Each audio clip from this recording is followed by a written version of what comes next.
அனைவருக்கும் வணக்கம். அரசு அதிகாரிகளை உருவாக்கும் நோக்கில் உங்கள் இம்பல்ஸ்.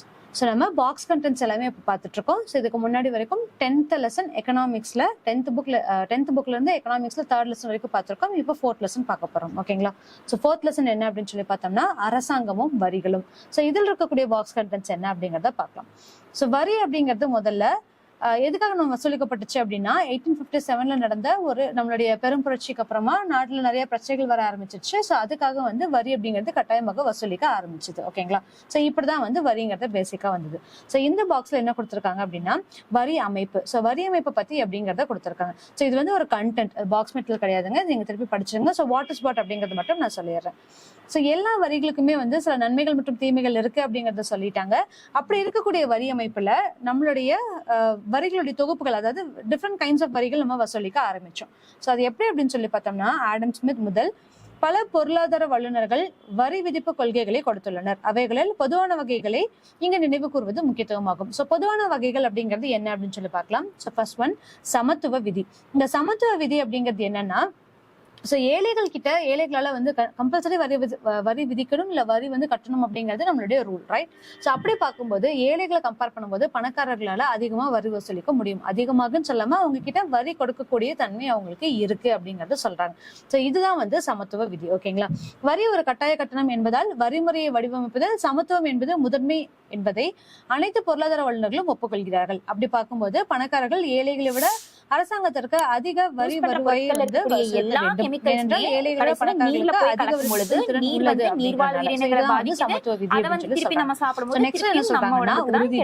இந்த ஊதிய விதி அப்படிங்கிறது ஒவ்வொரு வருஷமும் நம்ம எவ்வளவு வரி வசூலிக்கணும் இல்ல வரி செலுத்தணும் அப்படிங்கறத முன்னாடியே வந்து கவர்மெண்ட் சொல்லிடுவாங்க. அதுதான் ஒவ்வொரு வரி செலுத்தும் எவ்வளவு வரித்தொகையை அரசாங்கத்திற்கு செலுத்த வேண்டும் என்பதை கணக்கிட ஒவ்வொரு அரசாங்கமும் வரிமுறையை முன்கூட்டியே அளிக்க வேண்டும். இதுதான் வந்து உறுதி வரின்னு சொல்றாங்க. சிக்கன மற்றும் வசதி வரி அப்படிங்கிறது விதி அப்படிங்கிறது என்ன அப்படின்னா, வரி வந்து எளிமையானதாக இருந்தால் வரி வசூலிப்பதற்கான செலவு, அதாவது வரி செலுத்துவோருடைய செலவு மற்றும் வரி வசூலிப்போரோட செலவு, இது ரெண்டையுமே சேர்த்துதான் வந்து வரி வந்து வசூலிப்பதற்கான செலவு அப்படிங்கிறத நம்ம சொல்றோம்.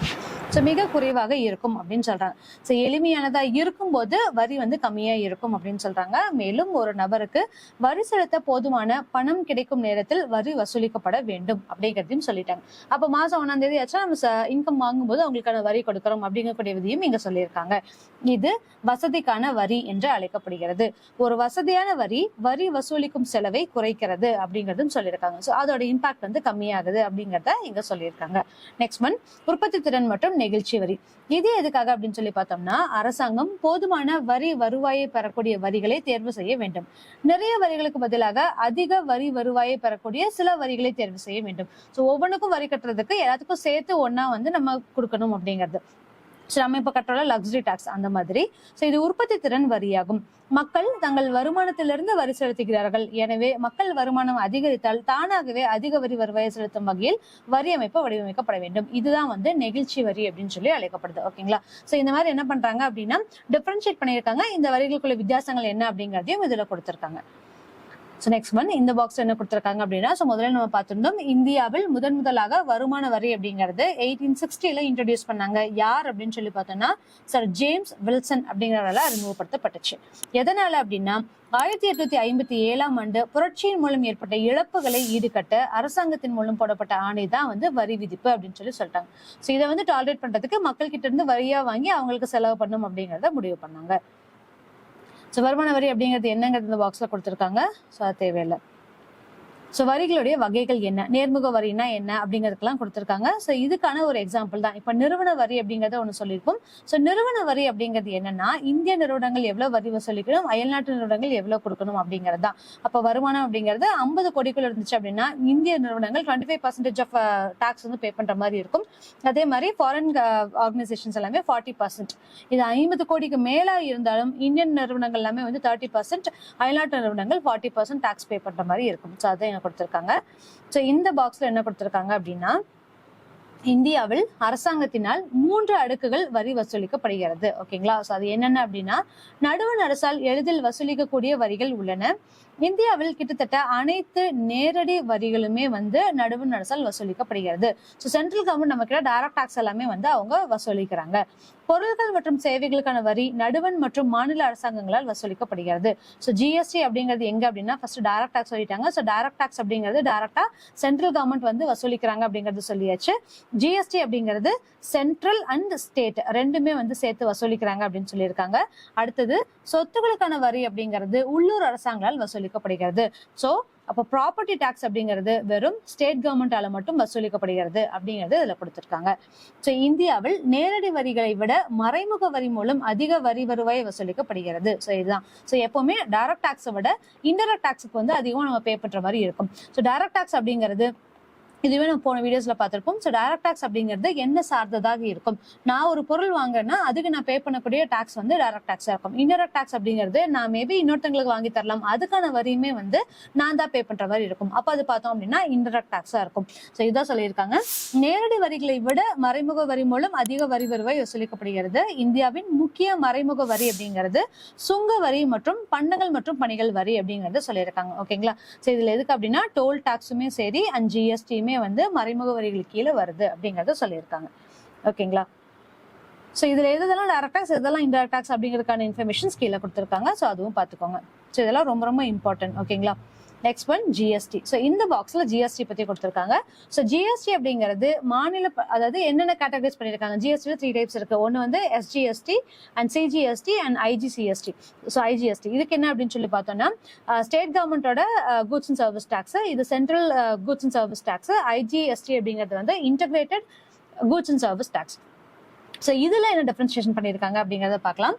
ஸோ எஸ்ஜிஎஸ்டி அப்படிங்கிறது மதிப்பு கூட்டு வரி, விற்பனை வரி. ஸோ வேட் நம்ம தூக்கிட்டோம். மதிப்பு கூட்டு வரி அல்லது விற்பனை வரி இது ரெண்டுமே, அதோட கொள்முதல் வரி, பொழுதுபோக்கு வரி, ஆடம்பர வரி, பரிசுச்சீட்டு வரி மற்றும் மாநில கூடுதல் கட்டணம் மற்றும் வரிகள் இது எல்லாமே வந்து எஸ்ஜிஎஸ்டிக்குள்ள வருது அப்படிங்கறத சொல்லியிருக்காங்க.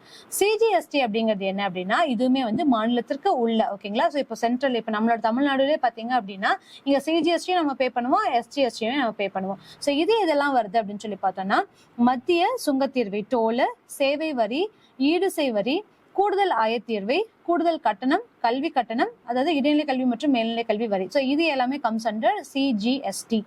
ஓகேங்களா?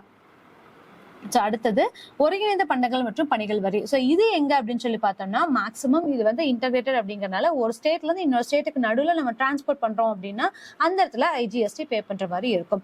ஸோ இதெல்லாம் இது அப்படின்னா மாநிலங்களுக்கு இடையே. ஓகேங்களா? ஸோ தமிழ்நாட்டு ஆந்திரா பார்டர் ஆகட்டும், இல்லை தமிழ்நாட்டு கேரளா பார்டர்ஸ் இந்த இடத்துல எல்லாமே வந்து ஐஜிஎஸ்டி பே பண்ற மாதிரி இருக்கும். ஸோ 4 முக்கிய ஜிஎஸ்டி விகிதங்கள் இருக்கு. ஸோ இதுவுமே ரொம்ப ரொம்ப இம்பார்ட்டன்ட். ஸோ இருக்கிறதுலயே மேக்ஸிமம் என்ன பர்சன்டேஜ் அப்படிங்கக்கூடிய கொஸ்டினும் வந்திருக்கு, மினிமம் பர்சன்டேஜ் ஆஃப் கொஸ்டினும் வந்திருக்கு. ஸோ அப்படி பார்க்கும்போது 5%, 12%, 18% and 28%. ஓகேங்களா? இந்த மாதிரி 4 முக்கிய ஜிஎஸ்டி விகிதங்கள் இருக்கு.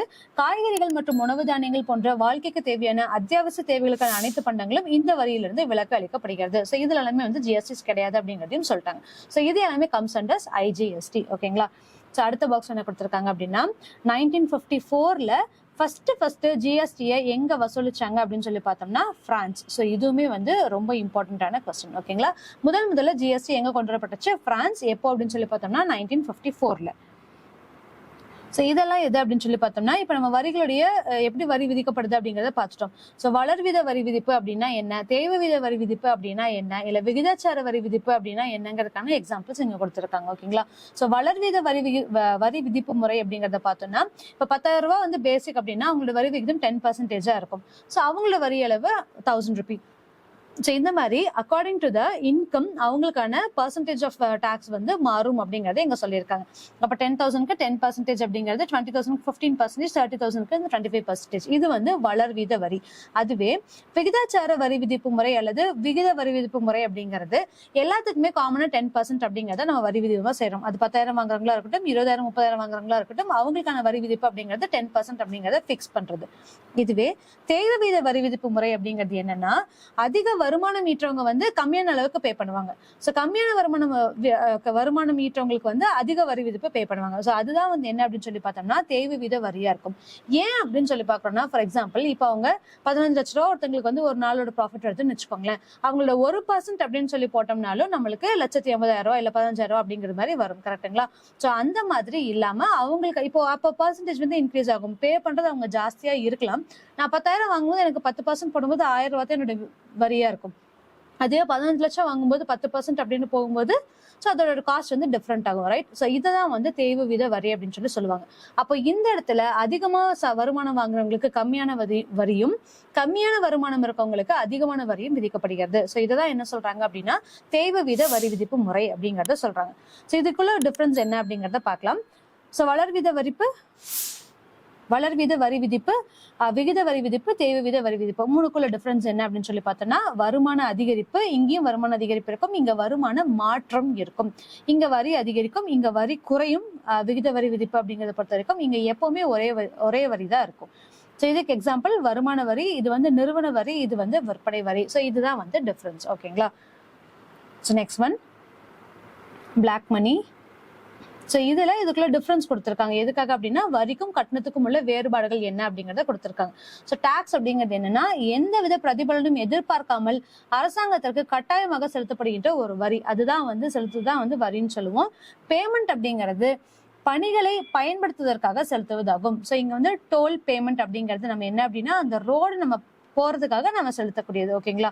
சோ அதே மாதிரி பொதுவாக அரசாங்கத்தின் வருமான இனங்களில் ஒன்றாக வரி மேலோங்கி உள்ளது. சோ இந்த இடத்துல டாக்ஸ் தான் வந்து ஹையர் ப்ரையாரிட்டி இருக்கு. இந்த இடத்துல கட்டணம் என்பது ஒரு குறிப்பிட்ட நன்மைகளுக்கான தனி சலுகைகளை பெற்றிருந்தாலும் பொதுநல ஒழுங்குமுறையினுடைய சிறப்பான முதன்மை நோக்கமாகும். இதுவுமே வந்து பப்ளிக்கோட ஒரு விஷயத்துக்காக கொடுக்கக்கூடிய ஒரு முதன்மை நோக்கம் அப்படிங்கறத சொல்லியிருக்காங்க. வரி என்பது கட்டாய செலுத்துகையாகும். இங்க கட்டணம் என்பது தன்னார்வமாக செலுத்துவது ஆகும். ஓகேங்களா? ஒரு தனிப்பட்ட நபரின் மீது வரி விதிக்கப்பட்டால் அதனை அவர் செலுத்த வேண்டும், இல்லை என்றால் அவர் தண்டிக்கப்படுவார். இங்க பணிகளை பெற விருப்பம் இல்லை எனில் கட்டணம் செலுத்த தேவை இல்லை அப்படிங்கிறது இதோட டிஃபரன்சியேஷன். ஸோ வரி செலுத்துபவர்கள் நேரடியாக எவ்வித சலுகைகளையும் எதிர்பார்க்க முடியாது. ஃபார் எக்ஸாம்பிள் வருமான வரி, அன்பளிப்பு வரி, சொத்து மற்றும் மதிப்பு கூட்டு வரி. ஸோ இதுக்கு எல்லாத்துக்குமே வந்து அவங்களால எந்த ஒரு பிரதிபலனும் எதிர்பார்க்க முடியாது. ஆனா இங்க கட்டணம் செலுத்துவதன் மூலம் நுகர்வோர்கள் நேரடியாக சலுகைகளை பெறுகின்றனர். ஃபார் எக்ஸாம்பிள் முத்திரை வரியா இருக்கட்டும், ஓட்டுநர் உரிம கட்டணம், அரசாங்க பதிவு கட்டணம். ஸோ இதுதான் வந்து வரிக்கும் கட்டணத்திற்கும் உள்ள வேறுபாடுகள் அப்படிங்கறத கொடுத்திருக்காங்க. ஓகேங்களா? ஸோ இந்த லெசனோட பாக்ஸ் கண்டென்ட்ஸ் முடிச்சிட்டோம். ஸோ அடுத்த லெசனோட பாக்ஸ் கண்டென்ட் நெக்ஸ்ட் வீடியோல பார்க்கலாம். தேங்க்யூ.